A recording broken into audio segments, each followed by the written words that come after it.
Hey, I'm Decathlon Gamer, and welcome back to Pro Cycling Manager 2020. This is Career Mode. It's episode number 78. We're on to our first dossier period of the year, so the big moment of truth on reevaluating the team and its future stance, and then targeting who we're going to go after for next season. So first things first, budget. Current budget, $69,000, assuming we maintain sponsor confidence through the year. Next season, it's going to be $87,000. I have 8 expiring contracts. We'll go over those in a moment, but we're going to have $44,000 from the 11 riders that we continue on with, meaning I have $33,000 to play with per month in terms of budget for next season. Now I'm down 8 riders though. I need to fill some gaps. Here is how the team looks and what kind of gaps it is we're going to need to fill. We're still going to be very, very punchy with Kevin Vermark and Eric Butt. We're still going to be okay in classics, again with Vermark, also with a couple of the other guys like Anthony Telfer that we have. I think Jorgensen. Yeah, Jorgensen. So we're okay there, not great. Sprint is still going to be okay, but we're losing 2 of our 4 sprinters, at least in terms of expiring contracts. And then, actually, it's 3. Holy cow. Okay, 3 of our current 4 sprinters. That's a little more worrying on second glance. And then time trial is going to come down a bit. GC completely unaffected with the expiring contracts that we have. Let's go ahead and take a look at those contracts now. All right, so top of the list, here are our guys returning to NCA for next season. Bottom of the list, here are our expiring contracts and their values. We begin with Carlos Rodriguez. Rodriguez, currently a 74, which is great. Potential is a 4 to 7, but here's the problem. Couple things. One, he's traditional and has developed very slowly. When we signed him 3 years ago, he was a 70 or 71 already. He's only leveled up 3 times in 2+ years. Yes, he's only 23. But the second issue, already when we first signed him 3 years ago, he was our most expensive rider at $5,600. Guaranteed, he's going to be looking for more than $10,000. And other than a good time trial rating, which isn't great, he was very, very mediocre across the board. I will be letting Carlos Rodriguez go. I will free up that money to sign better options. He really has been disappointing. He was supposed to be one of our top guys. He was supposed to be outside of Tintoni. He was supposed to be our top GC guy. He has never even come close to living up to that billing and has been a domestique in most races he has appeared in. We talk about him often, but he's never done anything.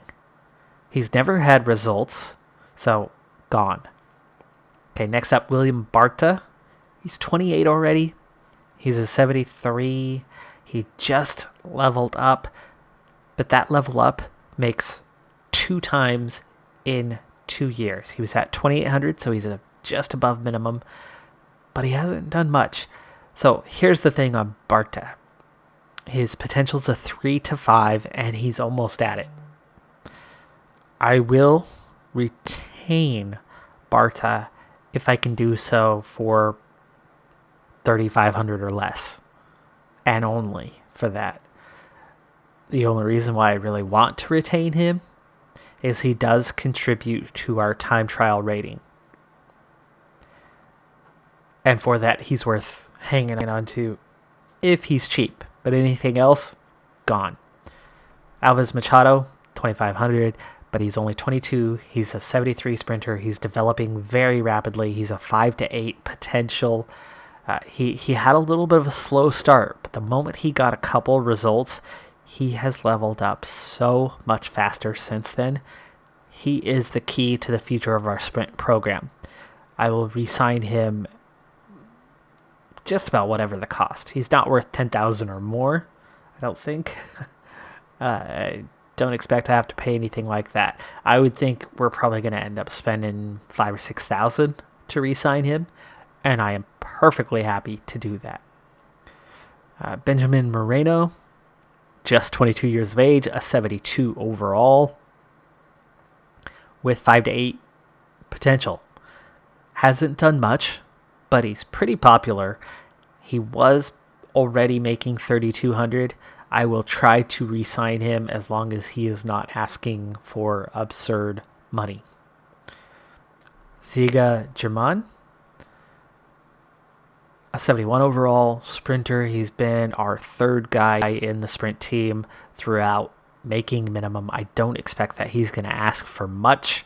He does have 5 to 8 potential, so I will re-sign him at almost whatever the cost. I don't expect it to be much more than minimum. Michael Garrison, 5 to 8 potential. He started really low. He's developed fairly well. He's still young. He definitely still has room for growth. He should be able to be re-signed pretty cheaply, so we'll look to do that.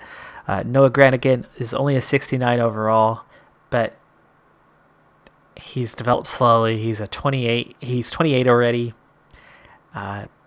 His potential's 4 to 6, but he looks like he's about a 4 on that potential. He looks like he's also close to having met that potential, meaning he's gone. We will not re-sign him.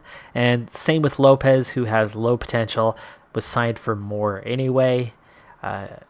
We filled him in to have that to coincide with that Spanish sponsor we had for one season, and that's money wasted. So we'll happily let Lopez go, who is nothing more than a domestique. So here's where we're at. 44,000 from these guys. 33,000 left to go. From these guys, I would like to re-sign 5 of the 8. I would expect that I'll probably end up re-signing about 4 of the 8, but I'd like to re-sign 5, and I'm guessing we'll spend about 15,000, maybe 18,000 for those 5 riders. Which means we're going to have a good 20,000 left to play with, potentially, and only 3 spots to replace. But right now, we don't even necessarily need 3 riders. I'd say we need about 2 riders. And we've got 20,000 to do so. So 2 riders, $20,000. That's 1 Kevin Vermark plus 1 okay high potential or 2 high potential riders. So we're going to go big, looking for a Kevin Vermark type at that level. Vermark's making 16,000. So a 76 overall, or a 75 more likely in what we'll be able to sign, because Vermark was a 75 when he signed that contract. So we're thinking probably a 75 overall. Young rider. We saw the team profile. Where we are really hurting, the lowest area, is GC. So I'm thinking high mountain and recovery, okay time trial, and 75 overall, but young. That's the target. Of course, a super high potential one of those guys is probably going to be looking for 25,000. So we're going to have to watch out for that very carefully. First look. A lot of low potential ones or low interest ones, but there's already a few riders who really like our team. Wow, Van Aert, I would love to sign him. No way we can afford him. Sivakov, Gaudu, cannot afford those riders. Not even close. So we're going to have to look a little bit lower. Ilya Fenn only signed a 1-year contract, still has some interest left over from last season, as I think we did target them, but he's jumped to 12 points now. That's not going to do us any good. We're not going to those riders. But let's see who already is interested. We've got a bunch of Beardoers, including a young 24-year-old. No, nothing there. 21-year-old. Hayden Freestone actually is pretty balanced. If they have high potential, that could be a good signing. A 71 should be easy. So let's go ahead and scout them anyway. Let's see. What about Toussaint? No, way too low in the other areas. Okay, we have a 19-year-old here. It's almost all Barradors. There's not much else here. That is actually a pretty balanced rider who could easily become a sprinter or a puncher, even a classics rider. Actually already classified as a puncher. So we'll assign a scout to them.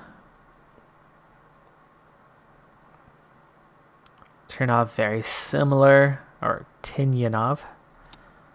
Okay, assign a scout. Osvaldo Pinolos.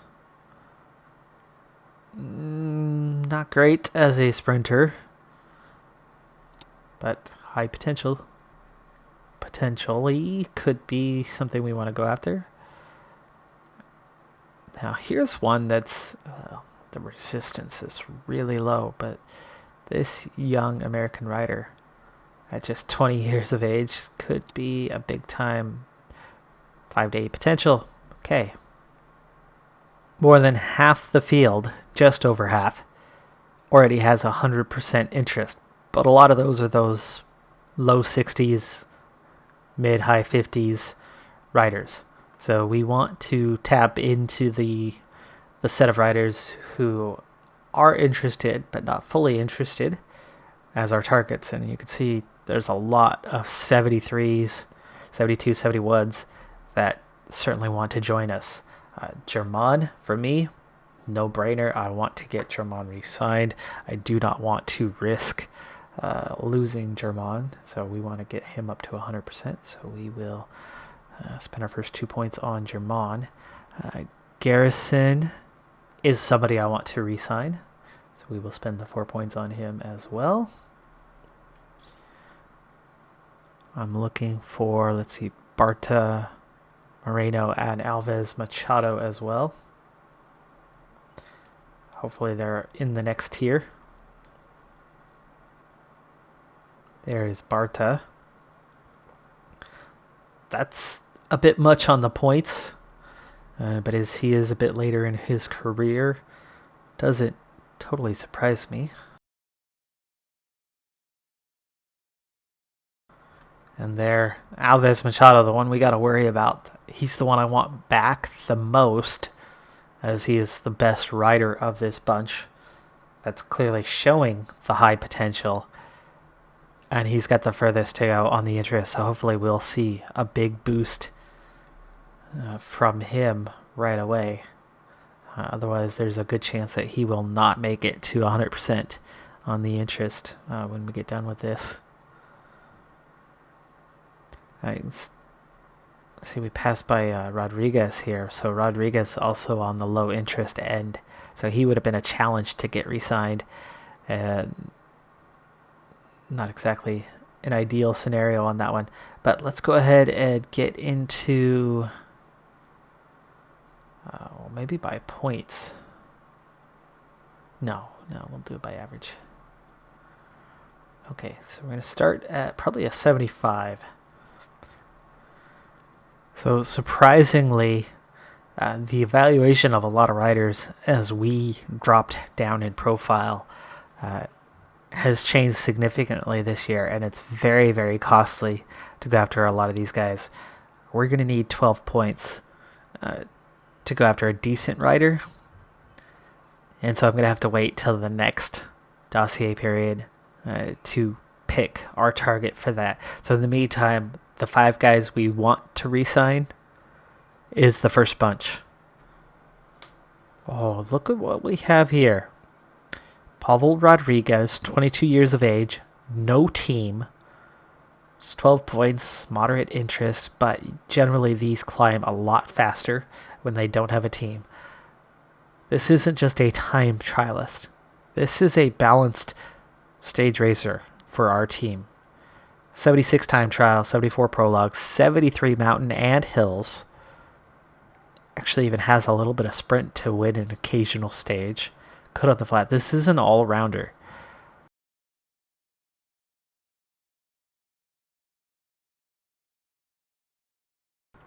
Now, with the designation as a time trialist and not as a stage racer, it's going to potentially make them a little more affordable. I still don't know Rodriguez's potential as we begin June. We literally had 0 races over the last few weeks. It's really great for fitness recovery of our riders and getting everybody at an optimal level and taking the fatigue factor out of things.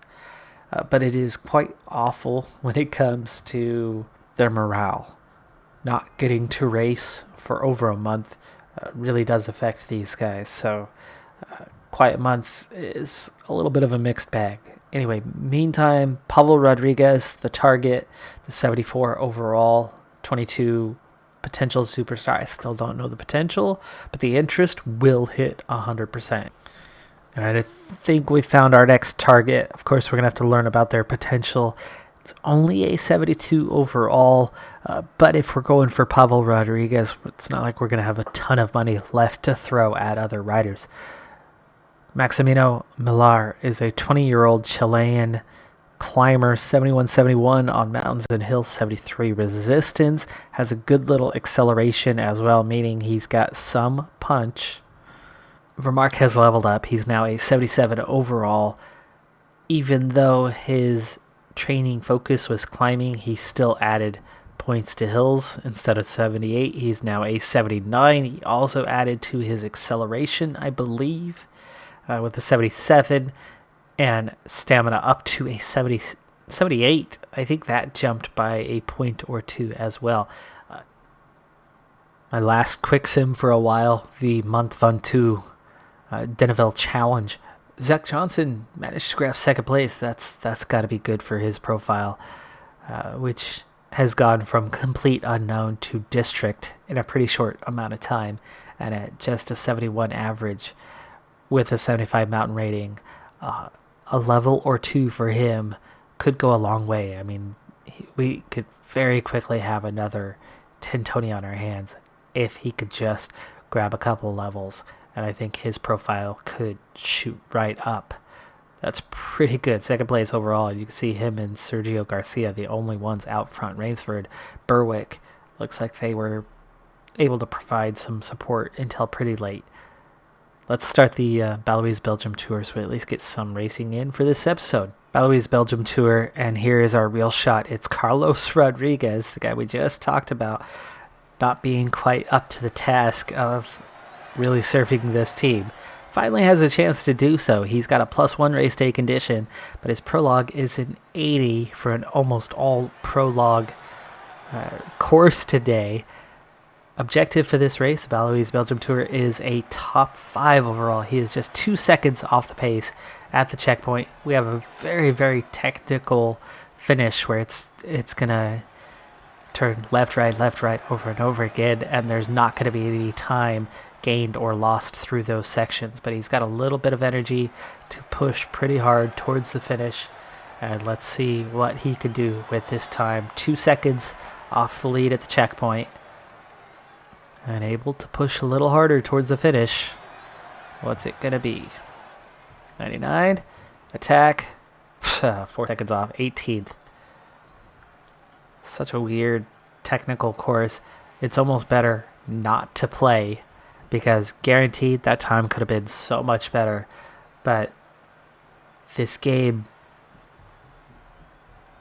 the human-controlled technical corners in time trials are really wonky, and you can lose a ton of time in there through no fault of your own. Killen, pretty good rider. But with a -2 race day condition, expectations are a little bit low for him. We'll set him to an 81 overall. Let's go 82 now. 5 seconds off the pace. 4 seconds at the finish. 25th overall. Wales sets the benchmark at 9:06, but 6 riders in all have achieved that time. It seems very doable. It seems very beatable. And we've had Killen, who's a 71 prologue, get the same time. And Rodriguez, who had an 80 prologue today, got the exact same time. And both of them were used in the same manner with the same finish. That shows you how things can be wonky because we did nothing wrong with Rodriguez, and yet those guys ended up on same time. Again, heads out with a -2 as well. He's a 74 prologue, but -2 today, so let's see what he can do. He's 4 seconds off the pace at the checkpoint. Okay, he heads for the finish. 2 seconds off the pace, 11th place now. Again, now the hope for the overall. Barta still has a chance. Alves Machado for Mark. Really anybody could do something with this race going forward. We just want the best times we can get. Barta 77. Looks like he's on a -1. He is. But he's got such a high fitness level that it balances out. The rider crossing the line is credited with the best Acorn just went top, but it's still same time. Barta stays 2 seconds off the pace. Alves Machado sets off with a -2 and a low prologue rating. By the way, Telford had a mid-50s with a huge -4 race day condition, and he was still only 10 seconds off the pace. It's a bit of a crapshoot on how quickly each rider is going to navigate the technical corners. It's very much controlled by the AI for Mark. Not a good racer in the time trial. But we'll see what he can do with his +1. The only positive race day condition on the team, I think. 6 seconds off the pace. If he can stay right about there, he might be able to put together some type of result. All it takes is one stage win or a couple of checkpoints and you can pick up some time. The whole team top to bottom within 10 seconds, meaning this race is wide open after stage 1. With only one punchy stage the rest of the way and one cobbled stage 3, the 2 sprint stages are real opportunity to go out and grab some time at the intermediate sprint points. So I'm going to try to get either of my 2 or both of my 2 leaders into the breakaway if possible. So first thing, I need to get these guys going a little faster to the front. Neither of those 2 leaders are at the front right now, so Telford, Barta, they'll sit in. We'll ride for Alves Machado on the stage, but -2. We'll look at the team across the board. Yeah, not looking good there. Fortunately, there's only 2 riders away right now, so we have not already formed the group because it easily could have formed by now. We see the next attack coming. Some teams can't be happy with the breakaway. Come on. Where are you guys? Here they come. Here's our 2 leaders. Emerging at the front at the same time with just 3 riders away. In and for Mark, both going on the attack. Let's see, what does the field do? They immediately respond. Breakaway. For Mark has a little better acceleration and they've gained a little traction.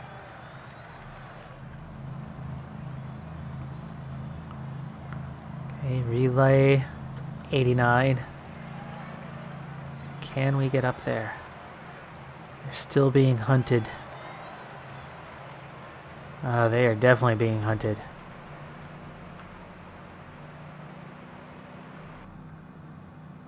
Jumbo-Visma not wanting to let these 2 guys go. What about Ginn? Can I get Ginn away? Is Vermark the threat? I would imagine that's probably the case. If I can get Ginn away, he could maybe get us a result. Nope, they're chasing even Ginn. Who can I get away? Do I need to go down to a Rodriguez? Not sure why Ginn is a threat. I understand Vermark being seen as a threat. I don't understand Ginn being seen as a threat. The Peloton has significantly increased its speed. Breakaway at the They're front. just not letting anyone get away at the moment, though. Alright. We're going to take Vermark, put him on protection. We're going to take Alves Machado, put him on protection. And then I want Telford to come forward a bit.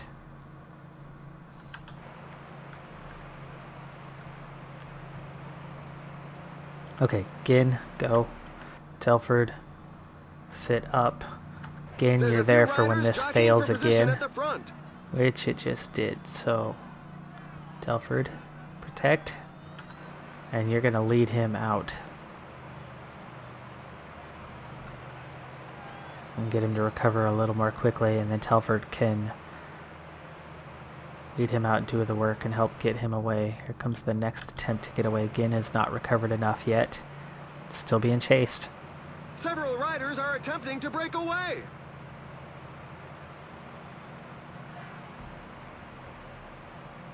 This is a strange one that nobody can get into the break. Except for 3 riders who got away quite a while ago, but they're clearly going to crash soon and end up back in the Peloton. They can only stay away for so long. That gap's starting to come down. Alright, Ginn has fully recovered now. This would be a good time to try to go again. So Telford, Ginn, follow Telford, and Telford, 99.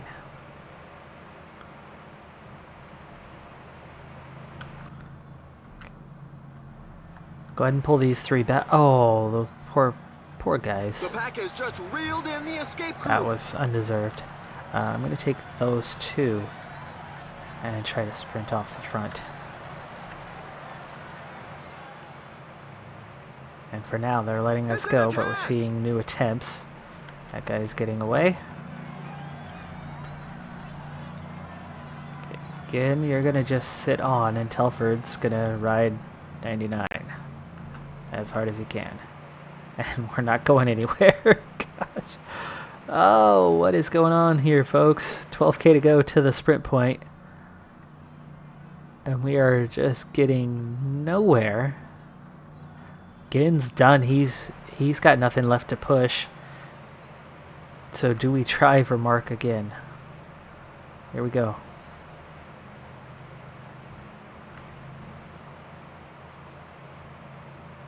And he sprints away in attack. This is for 3 seconds, folks. 3 seconds. 8K to go. Can you ride 99 for 8K? Nope. Wow, look how fast they're bringing him back even though he's going to 99.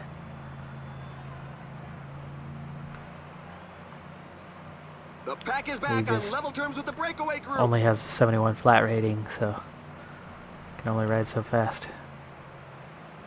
5K to go. Can I get anyone away? Should I try to send Alves Machado? He's not good enough on the climb, so he's going to lose time on stage 3. Here comes the next attempt at an attack. Ortega trying to go away. What? Anyone? Who can I throw out there? Killen?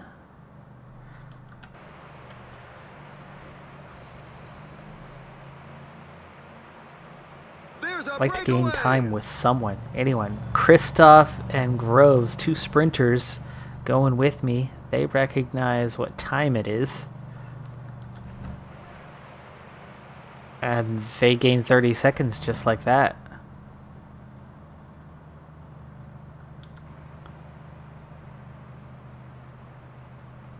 $2K to go. And there's no way he's beating them in the sprint, so he's going to have to go claim 1 second. I'm going to attack early so they don't just follow me. So Killen's going to go get 1 second. Potentially, there's somebody, 2 guys coming up behind him. They won't reach him. Okay, Killen gets 1 second. Not the guy I wanted to, but it's something. I don't want him in the break. Or do I want him in the break? You know what? This is a break. It's something. I'll try to go get 3 more seconds.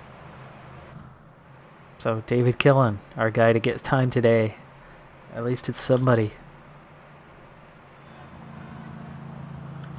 Killen in a strong spot with 3K to go to the sprint point. He's third wheel right now. He'll be second wheel in a moment. 2.5K to go. So happy about his location. He's getting an almost perfect lead out for this thing. And now here goes the sprint. Killen gets a slow start on it. He is such a terrible sprinter. He's not going to gain any time. He doesn't. And now we're just going to sit. If he gets dropped, he gets dropped. I don't care about the 2.5 minutes. This group is not winning the stage. So Killen heading back to the Peloton.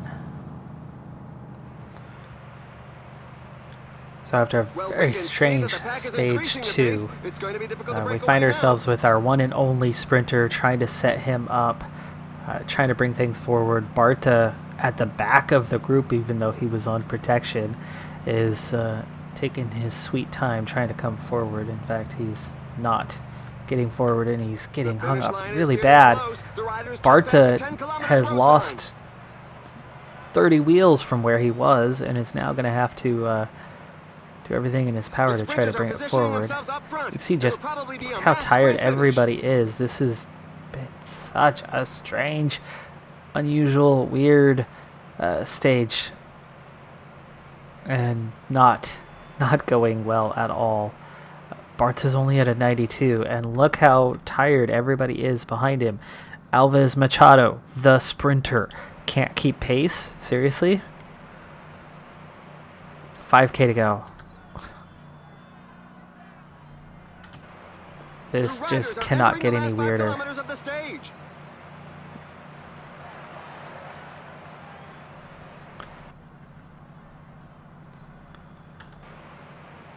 Telford. 3K to go. 2.8. Killen, you're going to sprint. Which only brought you half a wheel up beside Telford, and that's why I knew that was going to be what we do there. Sprinting around the corner, 2.2K. Rodriguez not even making progress on his teammates. We're down to Vermark and Alves Machado. Jakobsen is taken off to go win this thing, but can I get Alves Machado near the end and give him a chance for a top 3? We're already coming back at Jakobsen. Stannard, Groves, hard to beat. Toynes is going to be hard to beat. But can I get Alves Machado into the top 3? Maybe. Especially if these guys are fading, like Jakobsen. No, Alves Machado didn't even come out from behind Vermark. He had red bar. Like I said, this was strange. Just this whole stage felt weird to me. Vermark gets 10th. Is there time gaps? I'd love to see it, but it's a sprint stage. I doubt they're going to give anything. Alves Machado finished 11th. Ginn finished 14th. Alves Machado behaved weirdly the whole time. I mean, he should have blown his teammates away there. We got hung back. Barta couldn't make it around a corner and lost 30 wheels. I don't know. Things happen. It was a strange one. I wasn't expecting a whole lot there, but man, oh man, I would have liked to have gained more than 1 second on that stage. We're hunting seconds, and that was all we could manage. So, not a good stage. Next stage has cobbles. Stage after that is punchy. We'll see if we can crack the top 5 somehow, some way. That's going to do it for this episode, though. I'm Decathlon Gamer. Thanks for tuning in. Be sure to hit that like button, and I'll see you next time. Have a good one. Be safe out there, and bye for now.